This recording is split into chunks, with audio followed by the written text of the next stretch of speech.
Hi, I'm Carol Hall, and I'm really glad you joined me in my studio where Mark and I have been making art for over 30 years together. This is a series on pour painting. You're going to learn a lot of tips and tricks, and it's going to be really fun. What I'd like you to do is join me on my website, which is thecarolhall.com, where you'll see even more articles and images of Mark's and my work together. You can also friend me on Facebook. That's Carol Vanderdusen Hall. So let's get going. Here are my two Saturn bowls that Mark Hall turned me. They're from wood in our yard, both from I think the same tree. It's spalted maple. One of them has quite a bit more figure to it than the other.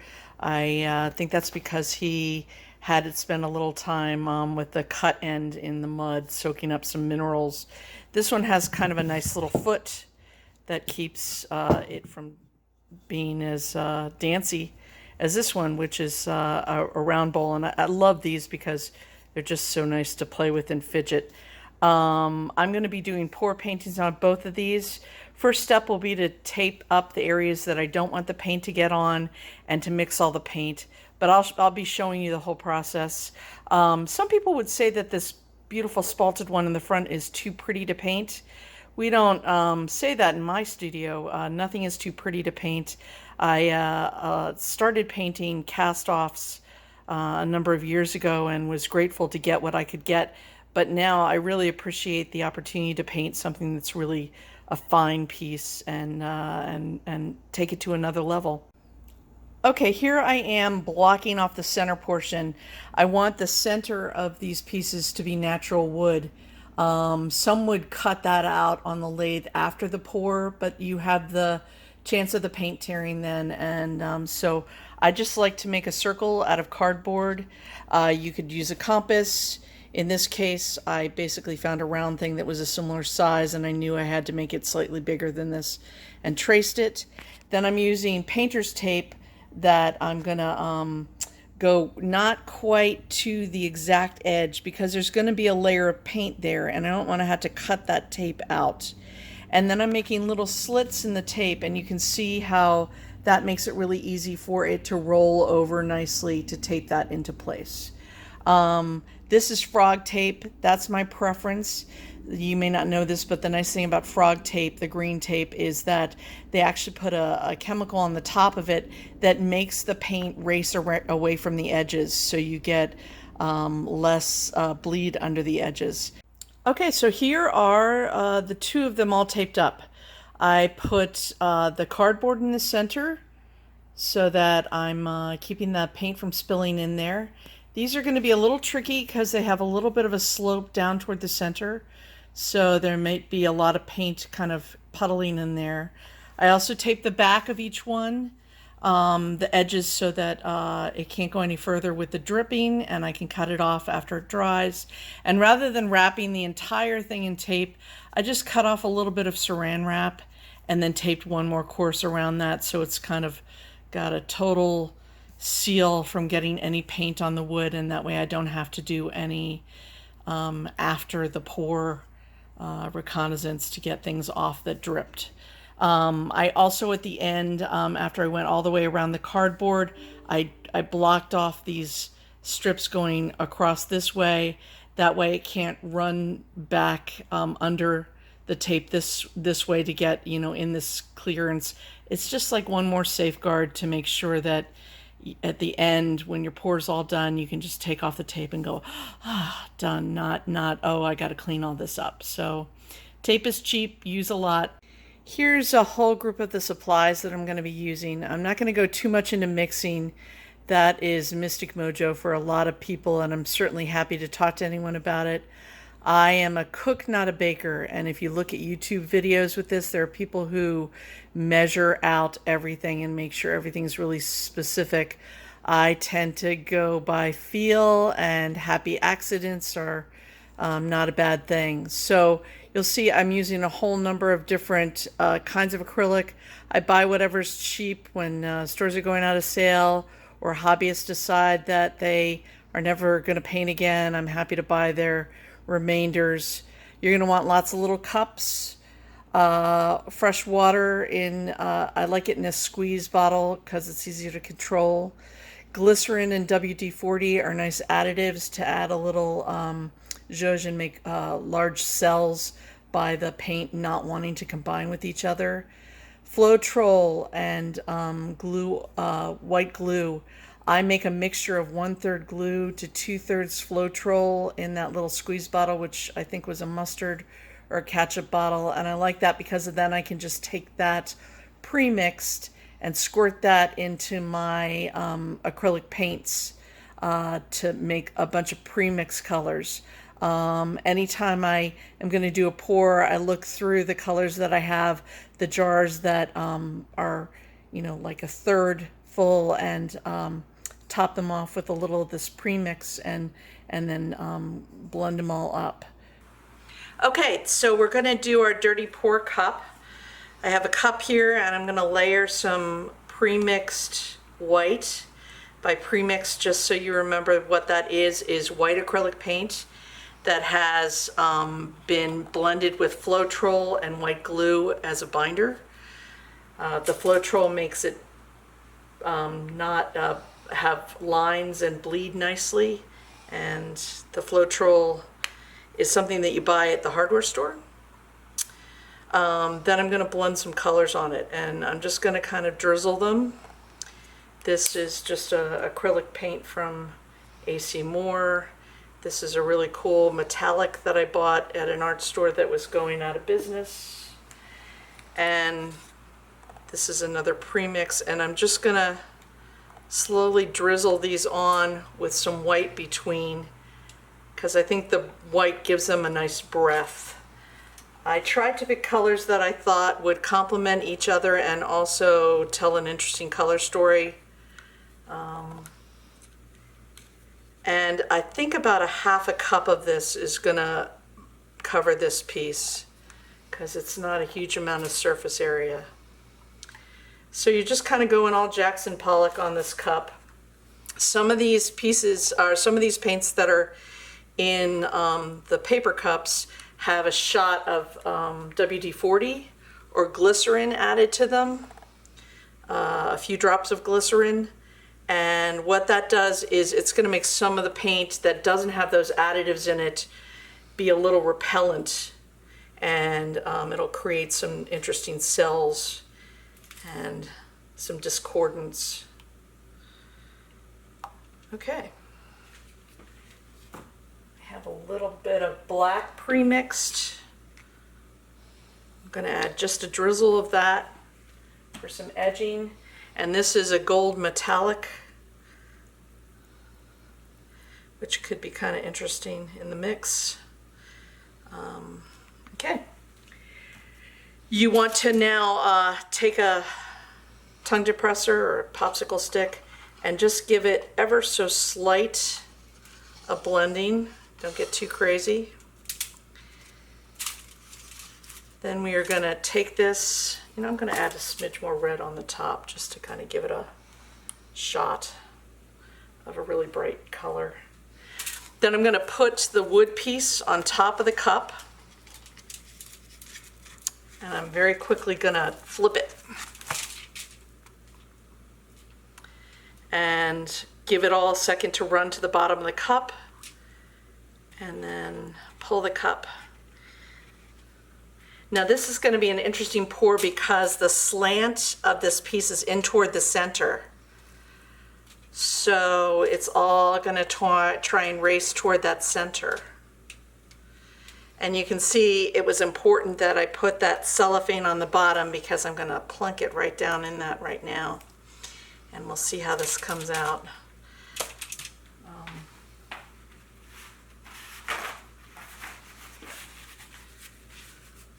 It takes a while for some of the paint to rise to the top, and I'm going to use a palette knife to do a little bit of a swipe to get some of the excess paint away from the center.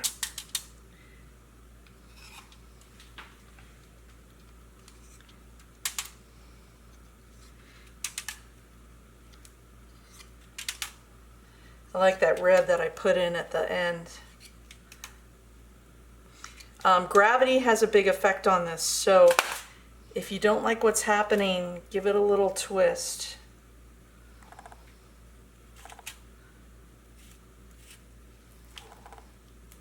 Okay, now we're gonna let this set for a minute and see how the cells raise.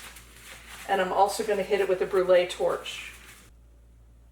I switched out this piece and put it on a piece of brown paper so it's easier for all of you to see. I'm starting to get some nice cells as it rests.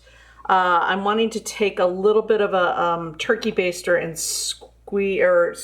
suck up some of the extra paint that's in this section near to the edge where I taped it, so I don't get it too gacky here, because anytime you do a pour painting, it does take a while for it to dry. So and you don't want it to craze, so you don't want too much extra paint. So I'm basically just sucking this extra paint in with the turkey baster, and it will flow down again and make a nice pattern. So as long as the paint is still fluid, you can still play with it. I am thinking I want a little more dark color on this, but I'm going to hit it with a brulee torch first and see what comes out. You know, like I said, this is all kind of mystic mojo. You can't really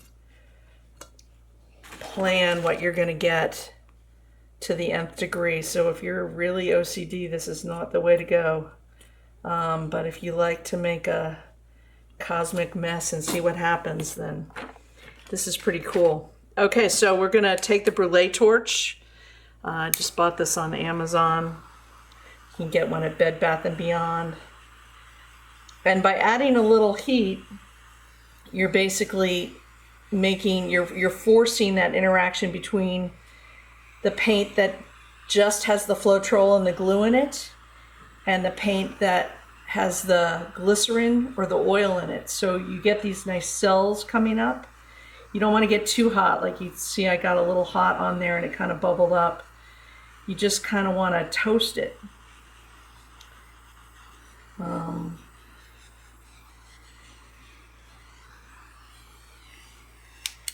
I am inclined to want to swipe just a little more red in this and see what happens.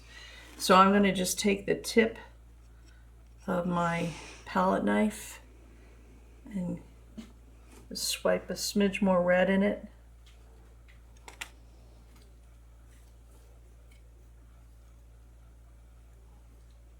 Because I think that red kind of brings the paleness of the rest of the piece into a much more dynamic place. Now see how I swiped that in, and initially it looked really too brutalist, but then after a while it starts settling in with the rest of the paint and you get these nice cells coming up.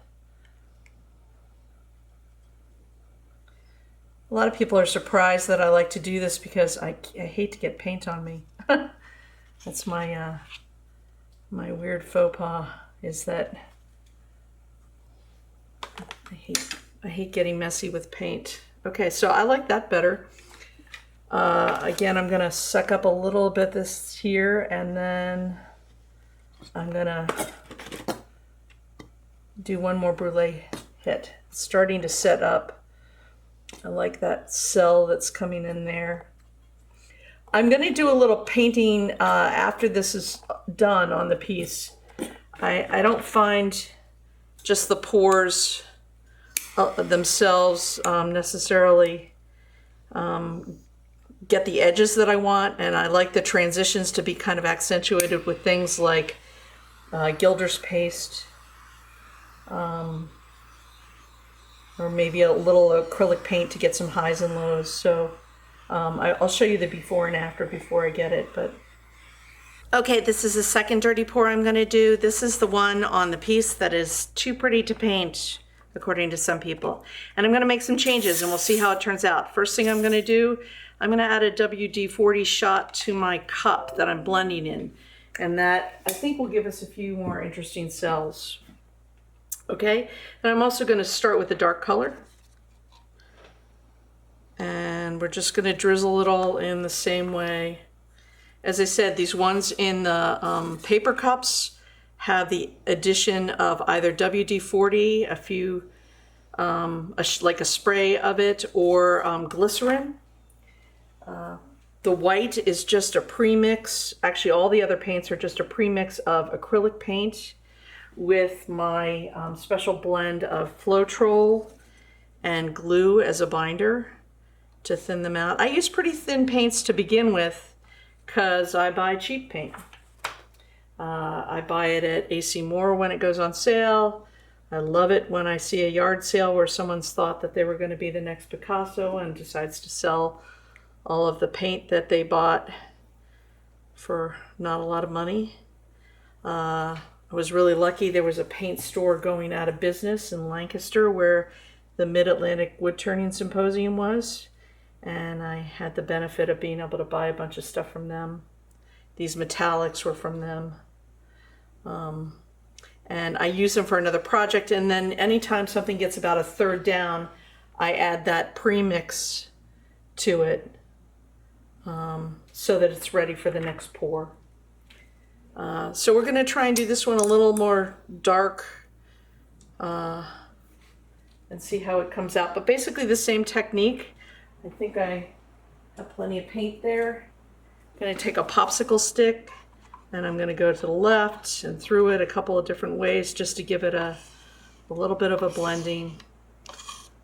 By far the trickiest part is blending all your paint colors and your paint. It took me about an hour to tape a piece and blend all the colors, a little longer because I did 2 pieces today. And you can see I made sure that this was really well covered with tape so that I don't have anything leak through, because it's a drag to have it be all ready and then have to spend time sanding and cleaning something up. Of course, if it did need to be cleaned up, acetone would be the best way to get the acrylic paint off. Okay, so what I'm going to do is I'm going to put this cup down. I'm going to stick my piece over it. I have it all covered here with the tape and the saran wrap, so it's got a total covering. And then I'm going to quickly flip it. That was a satisfying flip. Give it a second to run down. And then this is the magic. Pull this up and oh, I can see already the blend on this one. Same paint is doing really interesting things. So again, because this whole piece arcs in toward the center, it's going to want a puddle there. So I have a big turkey baster so I can pull that out. First thing I'm going to do is a big sweep just to kind of get it all over the piece and my hands. That's nice, I like that.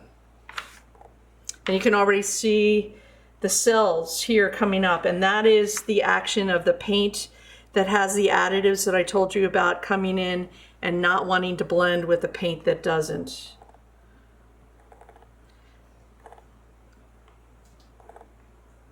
I'm going to get off as much excess here as I can so that I don't get the nice cells and then have to suck them up with the paint, with the turkey baster. Oh, this is beautiful. So a lot of people talk about, oh, what can I do with the drips? Because sometimes the drips are actually quite beautiful. I don't fret about that, although I do have a bunch of them behind me from my last pour that are quite beautiful. You know, I've heard people make them into jewelry.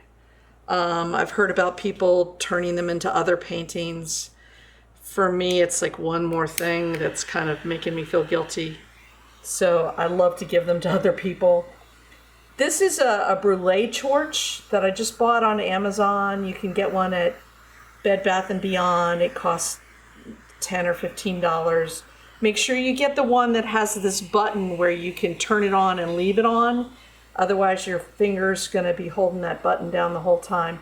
And what you're doing is you're basically heating up the paint to allow that oil and that glycerin that's been added to have a little extra push to not blend together with the other paint and give you these nice cells.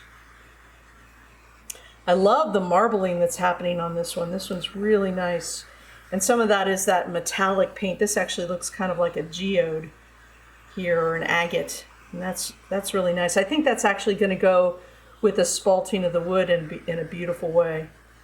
Okay, I'm going to try and suck up some of the paint that's gathering in the center here, because when this dries, it is going to pull back a little and get a little smaller, but I'm going to have to cut it away to pull that tape.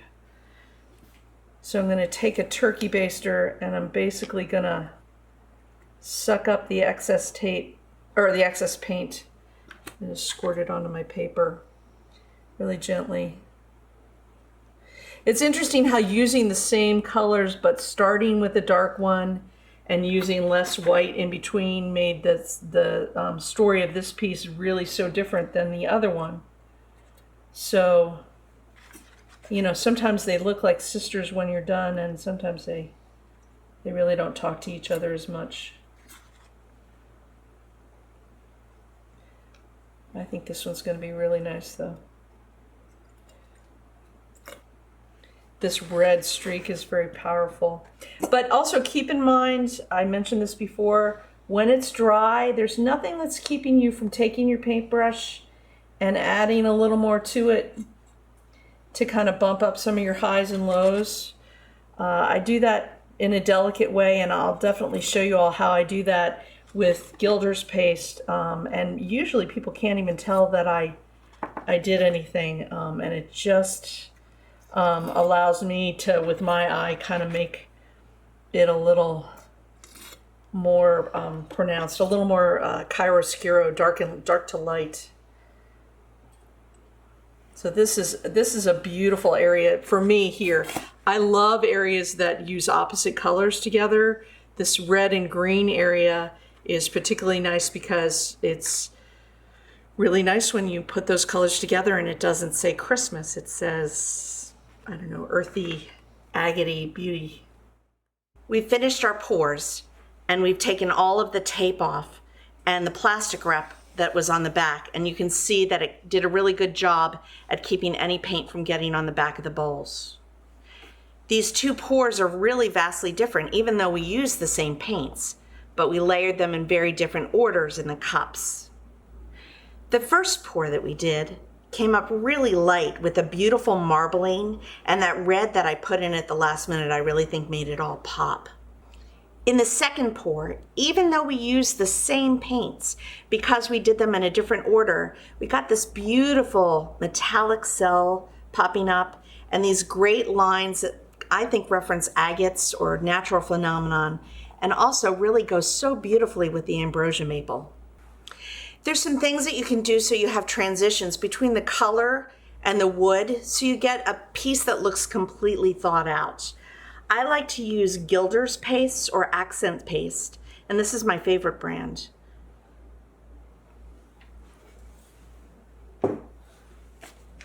We're just going to dance a little of this on the edges, and you can use a bristle brush or your finger.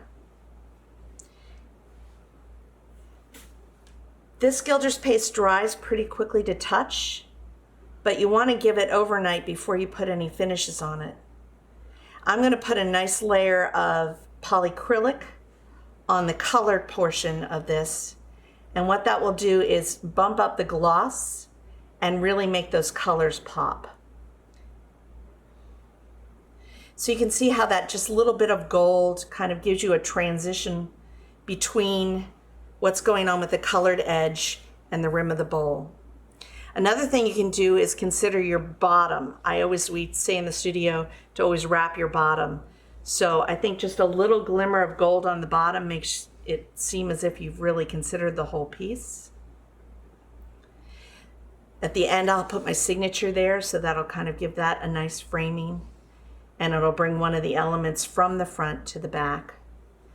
You can also dance a little bit of gold as a transition from the edge front to back and just kind of have it bleed into the wood.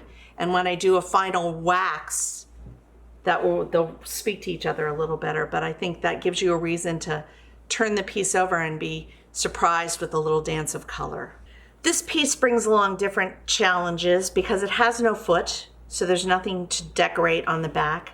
And it also has this beautiful edge that slowly glides to the cup in the center. So what I've decided to do is use Gilders Paste in a silver color, and I'm going to use a short bristled brush.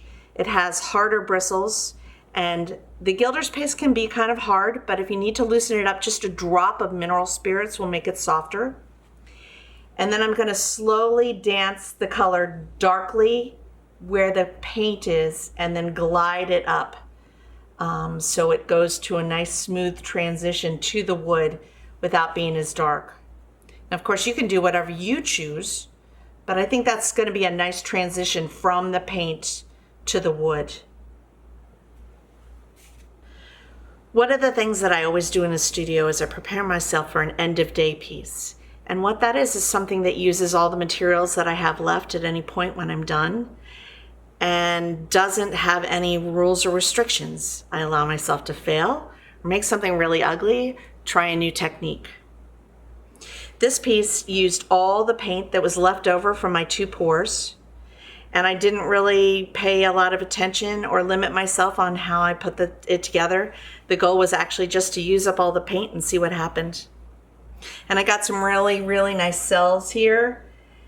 And I'm going to go into this with a little bit of post painting because I think looking across a pattern like this really doesn't give you any relief. So I'm going to do some painting into this so that it's just not all pattern.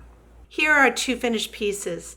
I think that this nice gold edge works as a beautiful transition between the dramatic pouring that we got and the beautiful definition in this wood.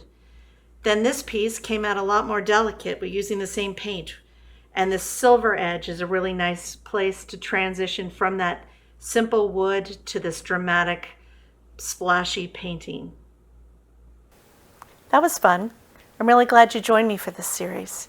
Don't forget to friend me on Facebook at Carol Vanderdusen Hall and visit my website, which is thecarolhall.com, where you'll find some articles and more tips and tricks.